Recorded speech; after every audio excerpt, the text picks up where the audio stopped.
My name is Emily. The radiator in my apartment clanked like it was trying to start a conversation every winter morning. I'd sit on the kitchen counter, legs dangling, coffee going cold, while I stared at the framed photo on the fridge. Grandma and me on the condo balcony, her arm around my shoulders, the ocean behind us the color of wet steel. That place smelled like salt and lemon polish and the faint vanilla of her hand lotion. I was 28, scraping by as a graphic designer, and every paycheck went to rent and student loans. But I knew one day the condo would be mine. Grandma had whispered it to me the last time I visited, her voice paper thin. "It's yours, Em. Promise me you'll keep it in the family." I promised. I kissed her forehead. 2 weeks later, she was gone. Life kept moving. I'd video call my older sister, Lauren, every Sunday. She lived 2 hours north in a sleek townhouse with her fiancé, Derek, and their golden retriever that cost more to groom than my monthly grocery budget. Lauren was the golden child, corporate lawyer, always in blazers that looked expensive even on a laptop screen. I'd show her my latest freelance logo. She'd nod, say cute, and pivot to how Derek just got another promotion. I never minded. That's just how we were. One Thursday in early spring, my phone buzzed while I was on the subway. Unknown number. I let it go to voicemail. The message was short, professional, almost bored.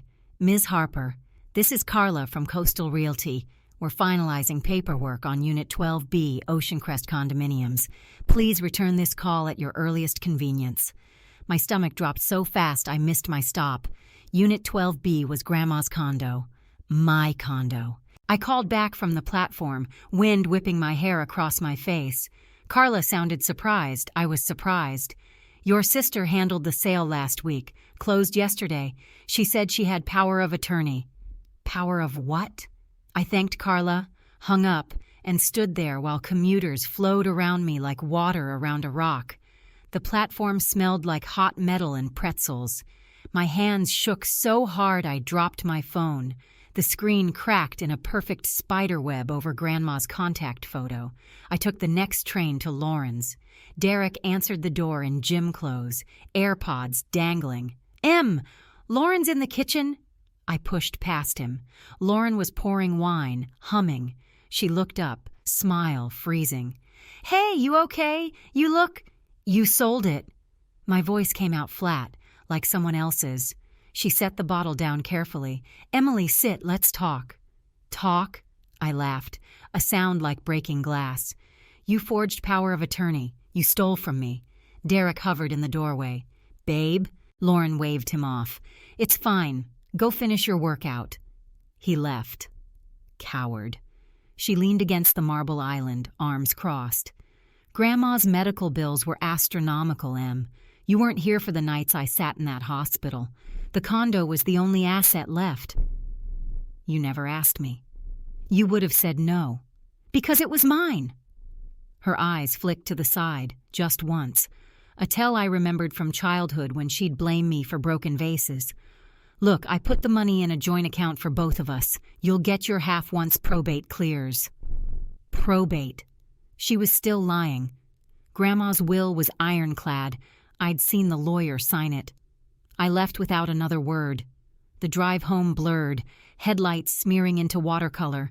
That night, I sat on my fire escape, city lights flickering like bad reception. Rain started, soft at first, then hard enough to drum on the metal stairs. I opened my laptop and pulled up the county records. There it was, deed transfer, signed Lauren M. Harper, POA. The notary stamp looked off, too crisp, like it had been printed, not embossed. I zoomed in until pixels danced. Same with Grandma's signature, identical loops, but the pressure was wrong, too even. Forged. I didn't sleep. I made tea I didn't drink. By 3 a.m., I had a plan, but it felt like holding a lit match underwater. I needed proof that wouldn't just hurt her. It would hollow her out the way she'd hollowed me. The next morning, the city was gray and soaked, like someone had wrung out the sky. I called in sick to work, voice hoarse from crying in the shower. My boss didn't push. I sat at my desk with the blinds half drawn, the cracked phone screen glowing. I started with the notary. A quick search. Margaret Klein, retired last year. Her license number was on the deed transfer. I called the county clerk. "Hi, I'm verifying a notarization for my late grandmother's estate." They gave me the log. Margaret Klein hadn't notarized anything in 14 months. My pulse hammered in my ears like a second heart. I printed everything: the forged signature, the fake notary stamp, the sale contract listing Lauren as sole seller. I slid the pages into a manila folder like evidence in a crime show, except this was real and my hands wouldn't stop shaking. Lauren texted at noon. "Can we talk? Coffee tomorrow?" My treat. I stared at the message until the screen dimmed. I typed back, "Sure." 10 a.m. The condo. Bring the keys. She replied with a thumbs-up emoji.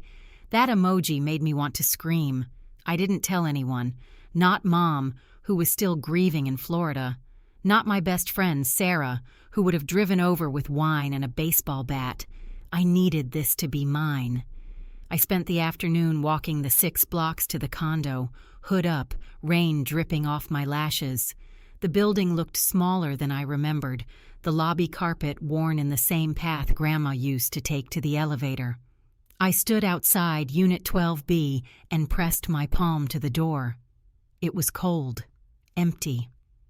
I could smell the new paint through the crack under the door, Lauren covering up lemon polish with beige. That night I called the buyers, Mr. and Mrs. Lang, retirees from Ohio. Mrs. Lang answered, chipper. "Oh, we're so excited. Closing was smooth as butter." I swallowed. "This is Emily Harper. The condo was jointly inherited. My sister didn't have authority to sell." Silence, then. She showed us paperwork. "I have reason to believe it's fraudulent. I'm not asking you to undo the sale. Just hold off on moving in. Give me a week." She promised to talk to her husband. I hung up and stared at the ceiling until the shadows blurred. The revenge wasn't about the money. It was about the lie, the theft of memory. Grandma's balcony where I learned to ride a bike, the kitchen where she taught me to make pie crust with ice water and a fork. Lauren took that and turned it into a commission check. I started small. I created a new email address, oceancresttruthagmail.com. I scanned every document, redacted my name, and wrote a single post on the local Facebook group. Beware. Fraudulent condo sale at Ocean Crest. Unit 12B sold without co-owner consent. Forged POA. Contact authorities. I attached the scans. Posted at 2:17 a.m. By morning, 47 shares. Comments poured in. Neighbors who'd seen Lauren coming and going. The realtor's name tagged. Questions about other sales. I watched it spread like spilled ink. Lauren called at 8 a.m. "What the hell is this?" I let it ring. She left a voicemail, voice tight. "Take it down, Emily. You're embarrassing yourself." I didn't. I met the Langs at a diner near the condo. Mrs. Lang clutched a folder of her own. Closing docs, excited brochures about coastal grandparenting. Her eyes were red. "We love the place," she said, "but we can't live somewhere stolen." I slid my folder across the table. "This is what Lauren gave you. Compare the signatures." Mr. Lang adjusted his glasses. 10 seconds later, "That's not the same handwriting." I nodded. "I'm filing a police report today. You'll be contacted." "I'm sorry." Mrs. Lang reached over and squeezed my hand. "You're doing the right thing." I walked to the police station alone. The detective was kind, tired. He took the folder, asked questions I answered through a throat raw from unshed tears. "We'll need to speak with your sister." "Do it," I said, publicly. That afternoon, I drove to Lauren's office. The lobby was all glass and fake plants. I waited until she walked out with colleagues, laughing at something on her phone. I stepped forward. "Lauren." She stopped. Her friends kept walking. "The police are coming," I said quietly. "The Facebook post has 300 shares. Your firm's name is trending locally." Her face drained of color. "You're ruining my life." "You ruined mine first." She grabbed my arm. "I needed the money. Derek's business." I pulled away. "Tell it to the detective." I left her standing there, reflections splintered in the glass doors. The next 48 hours felt like living inside a snow globe someone kept shaking. My phone buzzed non-stop. News alerts, Facebook notifications, texts from cousins I hadn't spoken to since the funeral. I muted everything except Sarah, who showed up at my door with Thai food and a bottle of cheap red. "You're trending, babe," she said, kicking off her shoes. "Lawyer forums are calling it Harper v. Harper, the Condo caper." I laughed until I cried into pad Thai.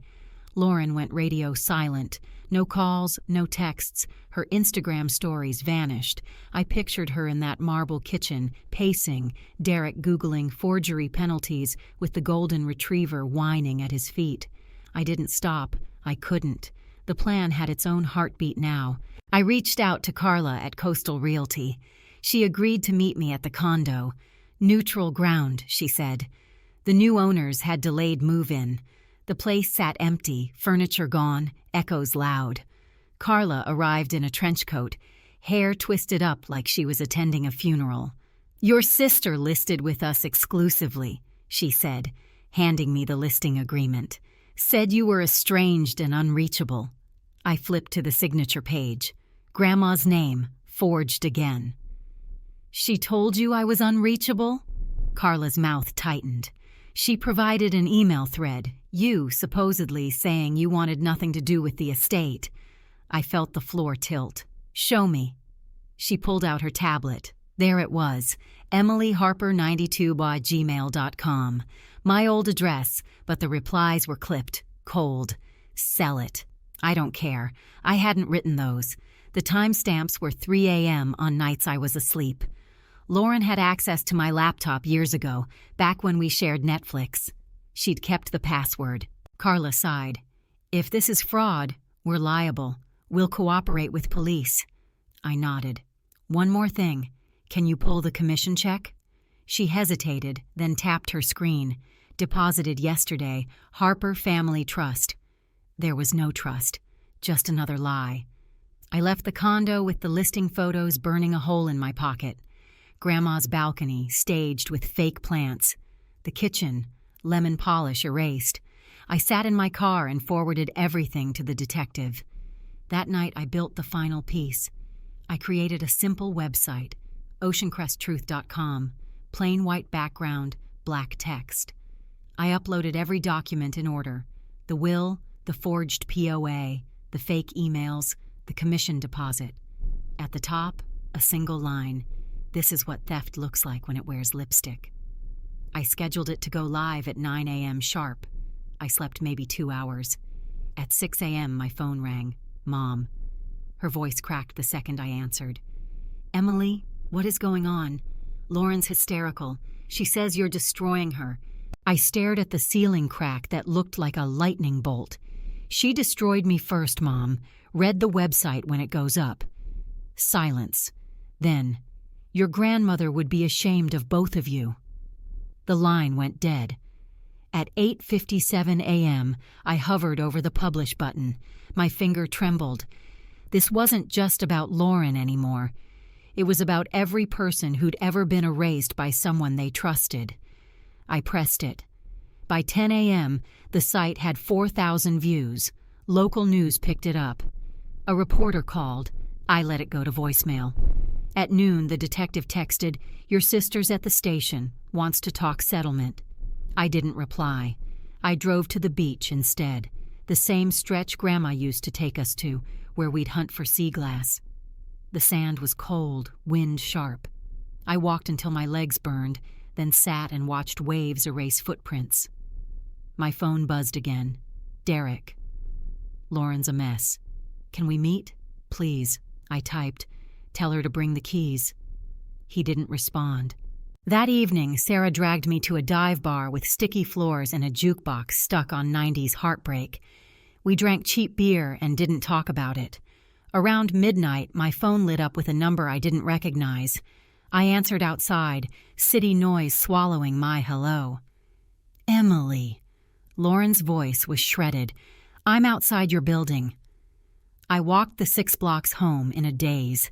She stood under the buzzing streetlight, coat collar up, mascara tracks like war paint. I'll give it back, she said before I reached her. The money, all of it. Just take the site down. I stopped a foot away. You think this is about money? She flinched. What do you want? Say it. Her chin trembled. I stole from you. I forged Grandma's name. I lied to everyone. Louder. I'm sorry. It echoed off the brick walls. A dog barked somewhere. I pulled the spare key to the condo from my pocket, the one the Langs had overnighted me. I pressed it into her palm. You're going to buy it back. Exact sale price. Closing costs on you. Then you're going to deed it to me alone, and you're never stepping foot inside again. She stared at the key like it burned. Derek's leaving me. That's not my problem. She started crying, ugly sobs that bent her in half. I watched until she straightened, wiped her face with her sleeve. I'll have the paperwork tomorrow. I walked past her into my building. The elevator mirror showed my reflection, eyes red but steady. The next morning, the site hit 50,000 views. Lauren's firm put her on leave. The police charged her with forgery and fraud. The Langs relisted with Carla, who waived commission as apology. I closed on the condo 30 days later, alone, signing my name where Grandma's should have been. I kept the beige paint, some scars you don't cover. The first night I spent in the condo, the silence was so complete I could hear my own pulse. I walked barefoot across the cold tile, tracing the faint outline where Grandma's rug used to be. The air smelled of nothing, no lemon, no vanilla, no salt. Just new paint and the ghost of someone else's life. I opened every window. The ocean rushed in like it had been waiting. I didn't sleep. I sat on the balcony until dawn, legs over the railing, watching the horizon turn from ink to rose. My phone was off. The world could wait. The legal fallout took months. Lauren pled to a lesser charge, community service, restitution, a permanent mark on her record. The money came back in chunks, wired from an account I never asked about. Derek filed for divorce. I read it in the local paper while eating cereal on the kitchen counter. Mom tried to mediate, left voicemails about healing the family. I let them pile up. I kept the condo empty for a week. Then I bought a single chair, secondhand, the color of sea glass, and placed it where Grandma's recliner used to be. I sat in it every evening, sketching on my tablet until the sky bruised purple. The work started coming in again. Clients who'd seen the news, who wanted the designer who fought back. I took the jobs. I paid the HOA. I lived. One Saturday, I found a box in the storage unit labeled, Emily, do not open till I'm gone. Grandma's handwriting shaky but sure. Inside, her recipe tin, a stack of Polaroids, and a letter. My dearest girl. If you're reading this, I'm dancing with your grandfather again. The condo is yours because you loved it with your whole heart, not your wallet. If anyone tries to take it, fight with the truth. It's the only weapon that never rusts. Love always, G. I cried so hard the neighbors probably heard. Then I hung the Polaroids on a string across the living room, me at 6 with ice cream on my nose, Lauren at 16 rolling her eyes, Grandma in the middle, arms wide enough for both of us. Lauren showed up unannounced on a Tuesday in October. She stood in the hallway clutching a manila envelope, hair in a messy bun, no makeup. She looked smaller. I brought the final deed, she said. Her voice was quiet, like she was afraid the walls would bite. I took the envelope. You can leave it on the counter. She stepped inside anyway, eyes flicking over the bare walls, the single chair. You kept it empty. It's not empty. I pointed to the Polaroids. It's full of what matters. She stared at the photos for a long time. I was jealous, she whispered. You got her time. I got her bills. I didn't answer. There was nothing left to say. She set the envelope down, turned to go. At the door, she paused. "I'm moving to Seattle. New firm. Clean start." I nodded. "Good luck." The door clicked shut. I didn't lock it. Winter came early. I bought a tiny Christmas tree and set it on the balcony, lights reflecting in the sliding glass. Sarah came over with spiked cocoa. We sat in the chair together, knees knocking, laughing about nothing.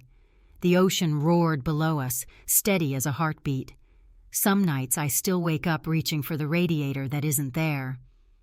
I pad to the kitchen, make tea I don't drink, and stand at the window watching the moon pull silver threads across the water. The condo isn't the same. It never will be. But it's mine. Not because of a deed or a will, but because I fought for the memory of the woman who taught me that love isn't something you inherit. It's something you protect. I kept the cracked phone. The spider web over Grandma's face reminds me, some breaks let the light in. And every time the wind rattles the balcony door, I swear I smell lemon polish.